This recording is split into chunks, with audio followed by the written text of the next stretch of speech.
शेतकऱ्यांच्या जीवनामध्ये खऱ्या अर्थानं परिवर्तन करण्याची भूमिका ज्यांनी घेतली ते आमचे सहकारी मित्र राजू शेट्टीजी, आमदार जयंत आसगावकरजी, गणपतराव दादा, राजूबाबा आवळे, गोपाळराव पाटील साहेब, रणजित पाटील मुरगुडकर, दत्त कारखान्याचे चेअरमन रघुनाथराव पाटील दादा, रामराजे कुपेकर, हिंदूराव चौगुले, पी डी धोंद्रे साहेब, शशिकांत पाटील चुयेकर, सत्यजित जाधव, राहुल देसाई, सदाशिवराव चरापले साहेब, एम आर पाटील कुरुंदलीकर साहेब, बाबासाहेब चौगुले, अभिजित ताई शेट्टे, प्रकाश पाटील, बयाजी शेळके, उदय पाटील, दिनकररावजी कांबळे, उदयानीताई साळुंके, स्मिता गवळी, बजरंग तात्या, श्यामराव देसाई, दरगू गावडे, दयानंद पाटील, प्रशांत देसाई, निवास पाटील, संभाजीराव देसाई, भगवानराव जाधव, रामकृष्ण पाटील, रणधीर मोरे, आरवी देसाई साहेब,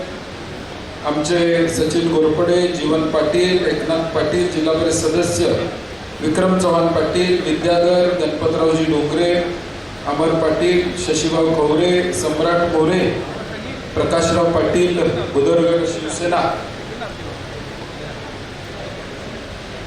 आमचे महानगरपालिकेतील इंद्रजित बोंद्रे, राजू लाटकर, मधुकर रामाने, शहर काँग्रेसचे अध्यक्ष प्रवीण केसरकर, जिल्हा परिषदचे सर्वच सदस्य शशांक बावस्कर इथं आहेत, सगळेच मी आता नावं घेत नाही सगळ्यांची, सर्वच मान्यवर आपले जमलेले खऱ्या अर्थानं गोकुळचा अभिमान आणि स्वाभिमान टिकला पाहिजे या भूमिकेतून आलेले सर्व ठरावधारक.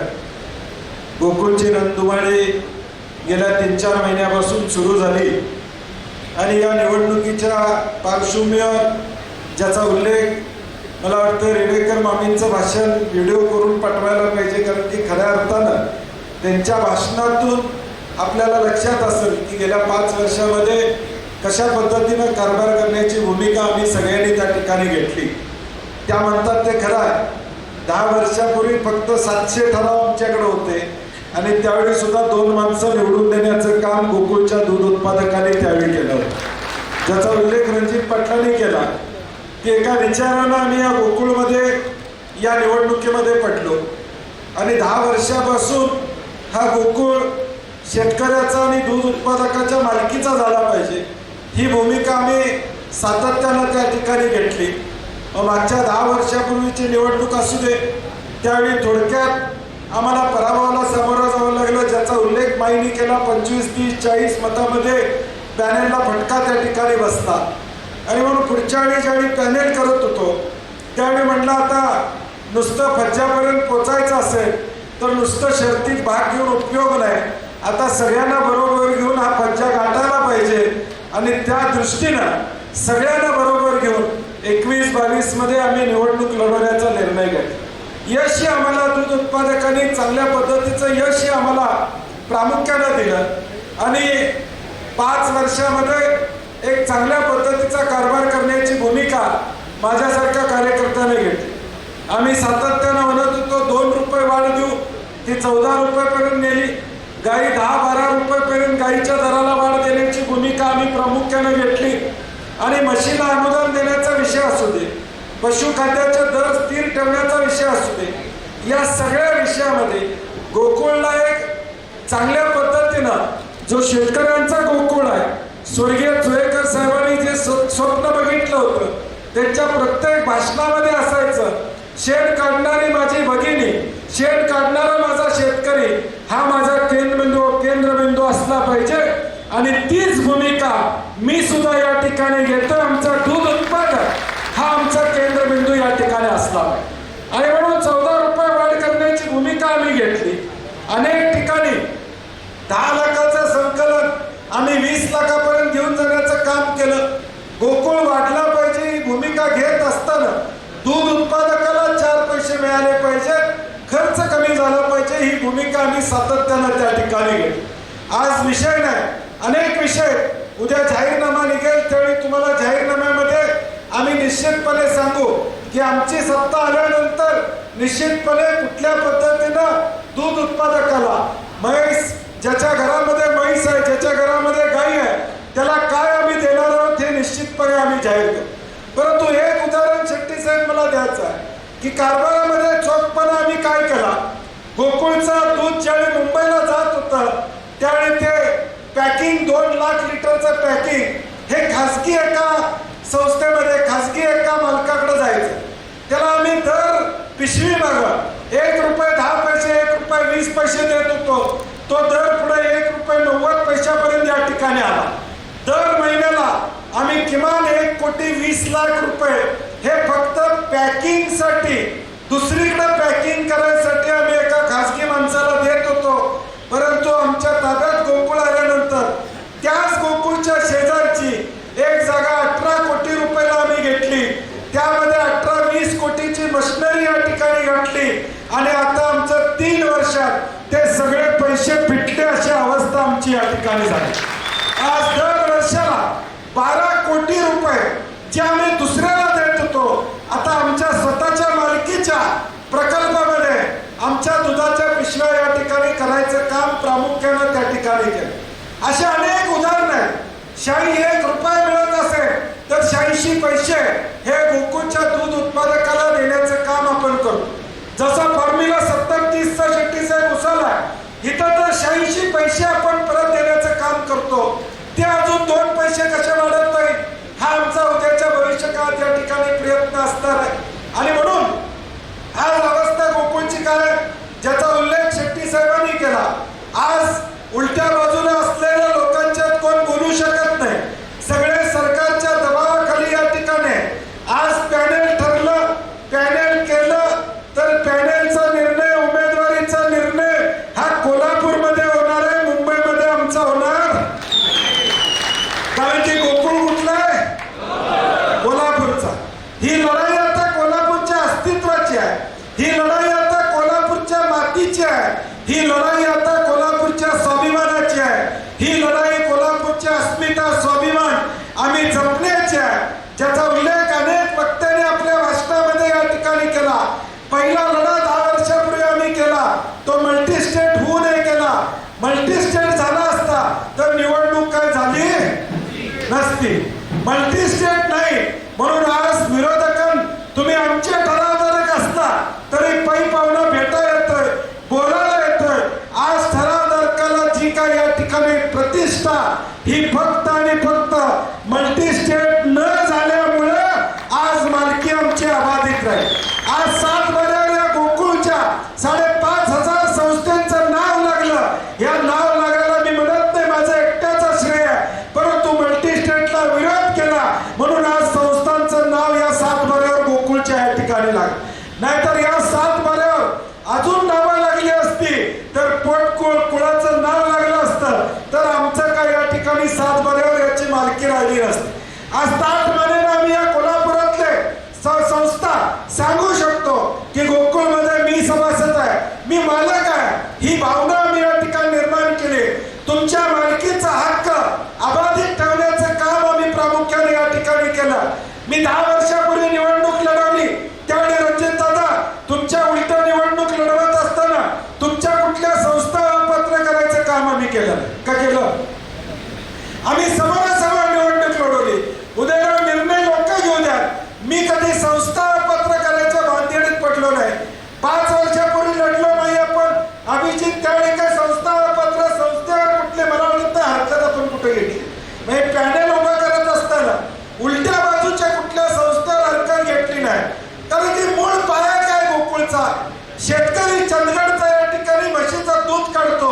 तो काय किटली म्हणून गोकुळ शिरगावला येणार आहे का दूध घ्यायला. आमची अस्तित्व या गोकुळचं या जिल्ह्यामध्ये आहे. आमचा पाया काय असेल तर तो दूध संस्था हा आमचा पाया या ठिकाणी. या गोकुळच्या विकासाची पहिली पायरी कुठली असेल तर ती दूध संस्था ही पहिली पायरी आहे. शेतकरी आणि दूध संस्था ही आमची पहिली पायरी आहे. आम्ही एखाद्याची किटली 5 लिटरची या चंदगडमधनं आणून डायरेक्ट गोकुळ शिरगावला या ठिकाणी आणू शकत नाही. गगनबावड्यातली शाहूवाडीतल्या एखाद्या शेतकऱ्याचं दूध आम्ही डायरेक्ट गोकुळ शिरगावला आणू शकत नाही. आम्हाला लागते ती दूध संस्था लागते. जी दूध संस्था त्या सभासदांचं दूध गोळा करते आणि आम्हाला ते पोचवायचं काम या ठिकाणी करते. आणि म्हणून या गोकुळच्या सगळ्या प्रक्रियेमध्ये या ठिकाणी ज्या पद्धतीनं शेतकरी हा हृदय आहे ते हृदय चालवायचं काम करून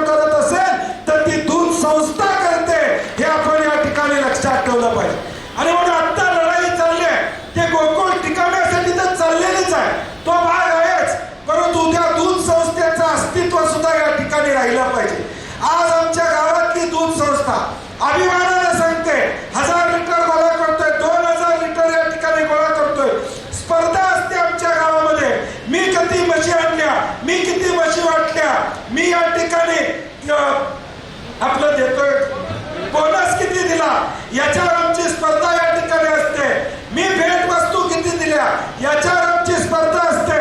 संस्था मी कशी चांगली चालवली, यासाठी आम्ही कॉलर टाईट करून जिल्ह्यामध्ये या ठिकाणी फिरत असतो. हा आमचा पाया आहे.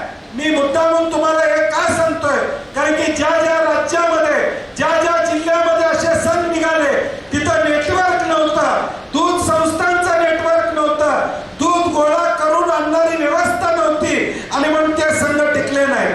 स्वर्गीय चोळेकर साहेबांच्या नेतृत्वानं दूरदृष्टीचा नेता या ठिकाणी होता, ज्याला खऱ्या अर्थानं शेतकऱ्याची जाणीव या ठिकाणी होती.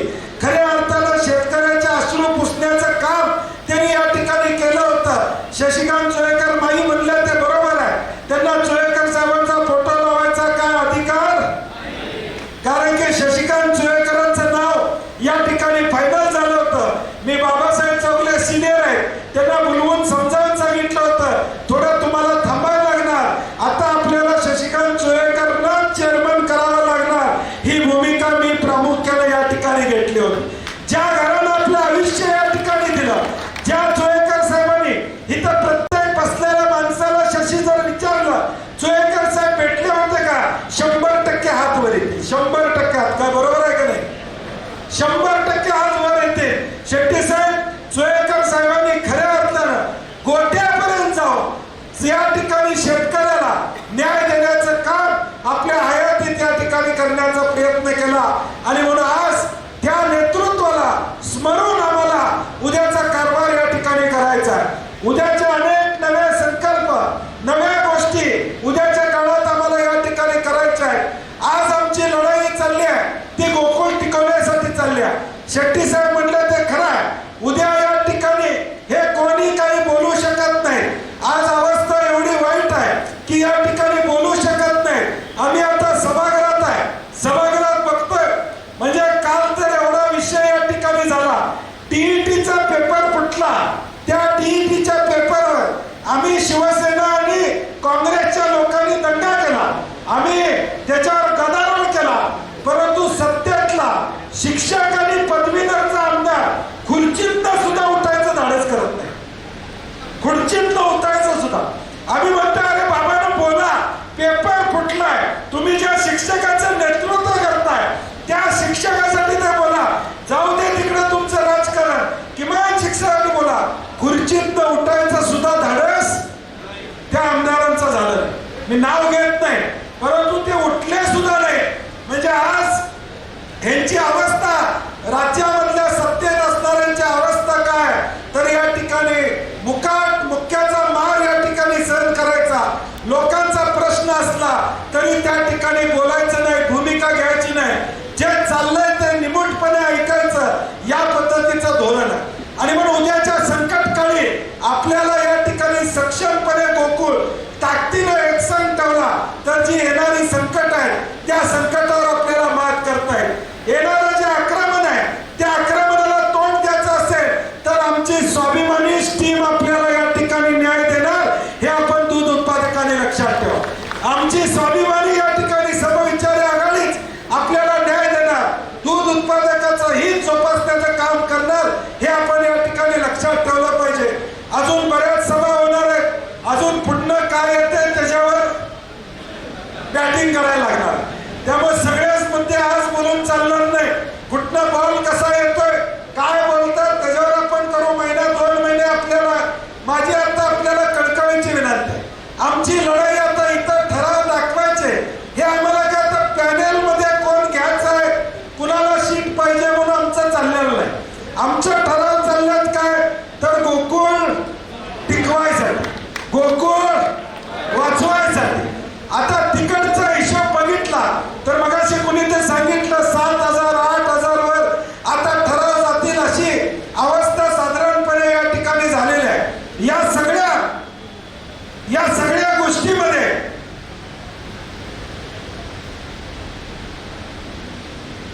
सगळ्या गोष्टीमध्ये आज आपण खात्रीलायक या ठिकाणी लक्षात ठेवलं पाहिजे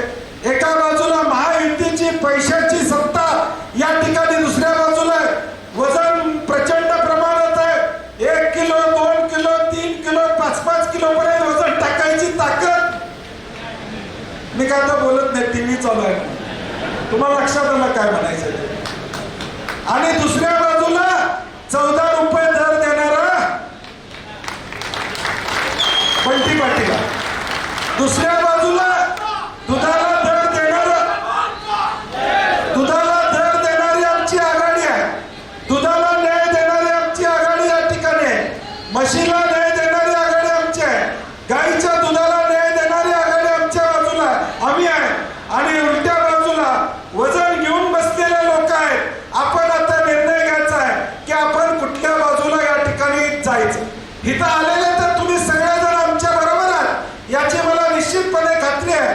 परंतु मगाशी शशिकांत पाटील सुळेकरांनी का कुणीतरी भाषणात सांगितलं, तुम्ही प्रत्येकाने किमान 5 ठराव तारखेला भेटलं पाहिजे आणि त्याचं परिवर्तन या ठिकाणी केलं पाहिजे.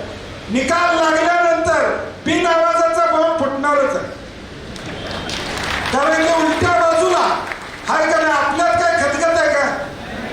आपल्यात काय खतखत आहे का? पलीकडं आहे का नाही? किती आहे? हा, मारामारी आहे. म्हणजे पलीकडे एवढी खतखत लागल्या, उमेदवारीवरच खतखत लागल्या की माझं का तुझं, मला किती शिटा तुला किती शिटा, ह्याच्यावरच आता शक्ती प्रदर्शन चाललेलं आहे. आमची लढाई सीटांसाठी नाही, आमची लढाई दूध उत्पादकांसाठी आहे. हे आपण या ठिकाणी लक्षात ठेवलं पाहिजे. आमचा लढा आहे तर दूध उत्पादकाला न्याय देण्यासाठी हा लढा आहे. आमचा लढा या ठिकाणी सीटांसाठी या ठिकाणी नाही. त्यामुळे माझी आपल्याला विनंती असणार आहे की आता आकडेवारी मी जरा तुम्हाला सांगायची आहे मला, कारण की बरंच वेगवेगळ्या पद्धतीने या ठिकाणी आकडेवारी समोर येते.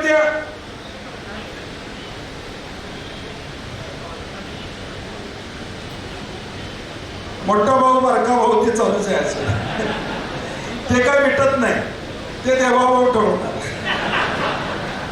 ती भाऊकीचा वाद काय असगावकर सर मिटणार नाही. आता एकूण गोकुळचे 5470 म्हणजे ठराव त्या ठिकाणी, त्यातले 644 अपात्रतेने केले. राहिले 4844 ला त्यांनी पत्र पाठवली. त्यात आता आज आणि बातमी आली त्यातले 269 परत अपात्र झाले. आज आले ना बातमी, ते पहिल्या 688 मध्ये थोडे 269, राहिला आकडा 4575. हा एकूण आकडा मताला जायचा. आजची परिस्थिती मला या निमित्तानं तुमच्या माध्यमातून लोकांना सांगायचं आहे की जे 427 अभिजित पाय अपात्र झाले त्यांना पात्र केल्याशिवाय आम्ही गप्प बसणार नाही, ही सुद्धा भूमिका आम्हाला या ठिकाणी घ्यावी. जे अपात्र झाले त्यांना सुद्धा पात्र करण्याची भूमिका आमची निश्चितपणे या ठिकाणी राहणार आहे.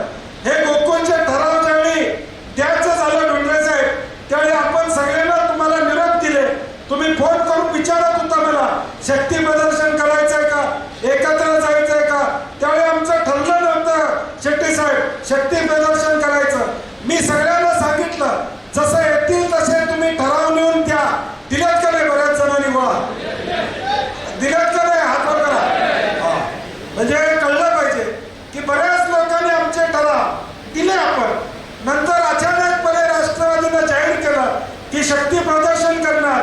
मग आमच्यातले जरा सचिन वरपडे, जीवन पाटील उत्साही ना साहेब, आपलं मी दाखवलं पाहिजे. आपण बी मेळावा घेतला पाहिजे, आपण पण ताकदीने गेलं पाहिजे. अरे म्हणलं लई जणांनी दिल्यात, आता त्यासनी परत हेलपाटा करायचा का? नाही, येतात साहेब. कुठं आज गाडी आम्ही कुणाला दिलेली का? दिल्या गाडी तुम्हाला? नाही सांगा, एकही गाडी कुठं पाठवलेली नाही. सगळे निवडणार आहेत, सगळ्यांना आणायला लागणार, सगळ्यांना इथं बोलवायला लागणार, हेलपाटा होणार. चंदगड मधले पण ठराव गोळा झाले होते, परंतु गोपाळराव पाटील, विक्रम चव्हाण पाटील, संभाजीराव, रामराजे सगळे म्हणले नाही साहेब परत शक्ती प्रदर्शन करूया, आम्ही पुन्हा येतो. चंदगड तर 150 किलोमीटर आहे, आम्ही पुन्हा येतो. परंतु हा शक्ती प्रदर्शन झालं पाहिजे. हे का सांगतोय? कारण की कालपर्यंत आपल्या यादीतून अजिंक्य तारामध्ये नोंद करून माझ्याकडेच मला दाखवायला लागलं तर शेट्टी साहेब किमान 400 फोटो माझ्या फोटोग्राफरकडे आहेत, ज्यांनी मला येऊन फोटो काढून निवेदन दिलेलं, मला येऊन फोटो काढून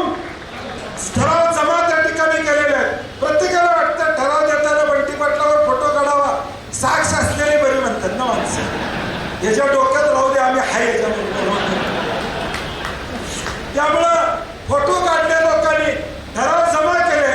असे आमचे ठराव 979 ऑलरेडी जमा झालेले. 979 तालुक्यावर यादी आमचे. मला काय खोटी आकडेवारी बाकीच्यांसारखी द्यायची नाही. मला काय पॅनेलमध्ये सीटा कोणाकडे मागाय? मला पॅनेलच करायचं आहे ना. मला निवडूनच आणायचं आहे. मला 25 उमेदवार उभे करायचे आहेत. मला काय करायचं? पाठ तुपटून गेला. 4000 माझ्याकडे ठराव आहेत, 5000 ठराव. मला काय नाही. मला दूध उत्पादकाला न्याय द्यायचा आहे. मला लोकांच्या पर्यंत जायचं आहे. त्यामुळं आमच्या आकडेवारीत कुठलाही या ठिकाणी गोळ नाही. 979 आम्ही ठराव ऑलरेडी या ठिकाणी दिलेले आहेत. आणि आज आणि उद्या काही लोक उद्या येणार आहेत, कारण की आज काही लोक येणार नाहीत. गडिंग्लज मधनं जवळ 10-12चा गट्टा उद्या येणार आहे. करवीर मधले काही लोक उद्या येणार आहेत, काही पंढरपूरला गेलेले आहेत असं मला सांगण्यात आलं. असे मिळून उद्यापर्यंत आमचे 872 ठराव या ठिकाणी गोळा होते. एकूण आकडा हा आमच्या समविचारी आघाडीचा 1851 ठराव आमच्या या ठिकाणी गोळा होते.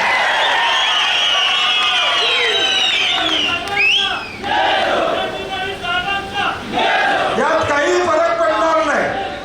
यात काही फरक पडणार नाही. आणि MR साहेब म्हणतात तिकडच्या 1800तली किती टाकतील गुन्हा ते आहेच. गाडीत बसतील त्यांच्या, कारण की त्यांना सुद्धा माहित आहे. मला तर एवढी लोक खासगीत भेटल्या गेली, मला आठवण एवढी लोक खासगीत भेटल्यात मला. म्हणजे प्रत्येक जण अशी अवस्था आहे, सगळ्यांना पडते. आमची भूमिका सगळ्यांना पडते. किंवा गोकुळ वाचला पाहिजे, गोकुळ टिकला पाहिजे, ही भूमिका सगळ्यांना पडते. आणि म्हणून आमचा आकडा हा 1851 पर्यंत निश्चितपणे या ठिकाणी पोहोचणार. आता त्यांचा आकडा जाहीर झालेला तो 5047 आहे. म्हणजे सगळ्या पक्षांनी जो जाहीर केला तो 5047 आणि अधिकृत आकडा एआरचा काल 5650 आहे. 4750 हा अधिकृत आकडा आहे. आणि सगळ्या पक्षांनी दिलेला आकडा हा 5047 या ठिकाणी आकडा आलेला आहे. माझं करवीरचं एक उदाहरण मी देतो. एआर ऑफिसनं 827 या ठिकाणी ठराव पाठवले. 827 पैकी 868 प्राप्त ठराव पाठवले. 868 करवीरमध्ये 827 या ठिकाणी जमा झाले असं म्हणताय. करवीरवाल्यांनी जरा हात करा, दक्षिण आणि करवीर करा लवकर. म्हणजे इथंच आमच्या 100-150च्या पुढं करवीर दक्षिण या ठिकाणी आमच्याकडे. म्हणजे आकडेवारी या ठिकाणी काय सांगतोय. आता 132 ठराव गगनबावडा आहे ना. किती आहे टोटल पात्र? पत्र धरून 132. कालपर्यंत 75 ठराव एआर ऑफिसला गेले. आमचे सुद्धा त्यामध्ये ठराव गेलेले आहेत. आमचे आता ठराव इथं गगनबावड्याच्या आलेला हातवर करा. 100च्या खाली आकडा आहे. मी काय सांगतोय आकडेवारी की तुम्हाला सुद्धा विश्वास बसला पाहिजे की ताकदीनं आपण या ठिकाणी निवडणूक लढवणार आहे. चंदगडमध्ये 426 या ठिकाणी पात्र झाले. एआर ऑफिसला 300 आलेले. आमचा आकडा जवळजवळ 190च्या पुढे या ठिकाणी चंदगडचा जातोय. बरोबर आहे का तुमचं? म्हणजे आज आमची अवस्था ही बघितली तर आपल्याला लक्षात येईल की 1851 या ठिकाणी आम्ही जे या ठिकाणी सांगितलं त्या पद्धतीनं या ठिकाणी आमचं नियोजन या ठिकाणी असणार आहे. आणि म्हणून माझी आपल्या सगळ्यांना कळकळीची विनंती आहे. ही लढाई मी करतोय. मला कुठं गोकुळचा चेअरमन, मला काय टँकर, माझं दूध गोकुळलाच जाते. मला काय मिळणार? 5 रुपये जर वाढला तर मला बी पैसे दुधाला शेट्टी सर तुम्हाला आणि मला मिळणार. त्यामुळं हा घरातलं गुण उभा करणार. त्यामुळं मी राजू आवळे जे म्हणले, मी ज्या निवडणुका लढलो स्वतःसाठी जेवढं राबतो, ऋतुराज पाटील विधानसभेला उभारले त्यांना त्यांच्यासाठी जेवढं राबलो तेवढं राजू आवळेंसाठी लाभलो, तेवढं राजू नाटकांसाठी लाभलो, तेवढं राहुल पाटलांसाठी लाभलो. इंदिराजी बरोबर आहे का? उदय पाटील राबलो का नाही? करवीर मध्ये हा तिकडे बुधरगड राधानगरीत राबलो, ती गेली निघून आमच्या. म्हणजे उमेदवार घरचा असा माझ्याकडे काही विषय या ठिकाणी नसतोय. महापालिकेला कोण होतं माझ्या घरचं, जिल्हा परिषदला माझ्या घरचं या ठिकाणी कोण होतं, पंचायत समितीला कोण होतं, शिरोळ नगरपालिकेला गणपतराव दादा राजू शेट्टींच्या आणि आमच्या घरातलं कोण होतं. आम्ही राबलो ना शिरोळसाठी. हे आम्ही जे मंडळी आहोत हे आमच्यासाठी राबत नाही, तर तुमच्यासाठी राबणारे आम्ही मंडळी आहोत, हे आपण या ठिकाणी लक्षात ठेवा. आणि पुढचे 2 महिने दक्ष राहावा. कोणतर खिडकीतनं येण्याचा प्रयत्न करणार, कोणतर मागच्या दाराने येण्याचा प्रयत्न करणार. आता दारावर एक स्टिकर करून आम्ही पाठवणार आहे तुम्हाला. कुठला स्टिकर? दारावरच लावायचा, म्हणजे लक्षात आलं पाहिजे बाबा ह्यो कट्टर आहे. राहायचंय ना, आपण लढवायचंय ना. हे जोरात तुम्ही मला 100% खात्री द्या. त्यामुळं कारण मी लढाई करतोय कुणाच्या जीवावर. राजू शेट्टी, बंटी पाटील, गणपतराव दादा, राजू आवळे, आम्ही सगळे लढाई कुणाच्या जीवावर करतोय? तुम्ही ऐसा म्हणून आम्ही लढाई करतोय. आता शक्तीपीठचा विषय आम्ही घेतलाय, कुणासाठी घेतलाय? शेतकऱ्यांसाठी आम्ही घेतलाय. आम्ही लढतोय कुणासाठी? शेतकऱ्यांसाठी या ठिकाणी लढतोय. आमची भूमिका काय? तुमच्यासाठी लढण्याची भूमिका आमची आहे. आणि माझी कळकळीची विनंती आहे की गोकुळ टिकवायचं असेल, गोकुळ तुमच्या मालकीचा, 7 बाऱ्यावर दूध संस्थेचं नाव ठेवायचं असेल तर आपल्या आघाडीचाच विजय झाला पाहिजे. ही भूमिका उद्याच्या भविष्यकाळात आपल्याला या ठिकाणी घ्यावी लागेल, एवढी विनंती करतो. मी प्रशासनाला सहकार्य करणारा माणूस आहे, प्रशासनावर दबाव आणणारा माणूस नसल्यामुळं माझी कार्यकर्त्यांना विनंती आहे, आता इथनं चालत आपण जायचं आहे. ठरावदारांचे असतील तेच फक्त गेटच्या आत जातील, बाकी कुणी गेटच्या आत गोंधळ करायचा. जेवण इथं आहे, तिथं ठराव द्यायला वेळ लागला तरी परत जाताना पाटलाच आहे. तुम्ही काळजी करू नका, कमी पडणार नाही. बासुंदी तेवढी ठेवलेली आज गोकुळची, पोरग्याच्या लग्नात ठेवली होती. प्याला बासुंदी प्याला का नाही? होय म्हणा, नाही तर मला. म्हणजे मी त्यावेळी काय म्हणलं की आम्ही गोकुळचं नेतृत्व करतोय शेट्टी साहेब, आणि पोरग्याच्या लग्नात दुसरी बासुंदी का ठेवायची? चेकनं पैसे दिले तर नाही तिथे आणि मुद्दा कुठं तर काढतील म्हणून मी त्यावेळेस डिमांड ड्राफ्टनं पैसे दिले. आमच्या अकाउंट म्हणलं चेक नाही, म्हणलं डिमांड डीडी म्हणलं, डीडीला चेक पैसे द्यायचे म्हणलं. उद्या आणि कुठला तर चर्चा व्हायला नको का? तर ज्याचं नेतृत्व करतोय ते आता कोण पेढे घेऊन आले तर म्हणतोय गोकुळचं आणलंच काही विचार. कारण की का ज्या संस्थेचं आम्ही नेतृत्व करतोय ती संस्था मोठी झाली तर 5.5 लाख शेतकऱ्याला न्याय मिळणार आहे. परवा भुयेवाडीत मी सांगितलं, विनोदानं म्हटलं की बाबा ज्याच्या घरात 5 म्हशी त्यालाच मुलगी मिळेल अशी व्यवस्था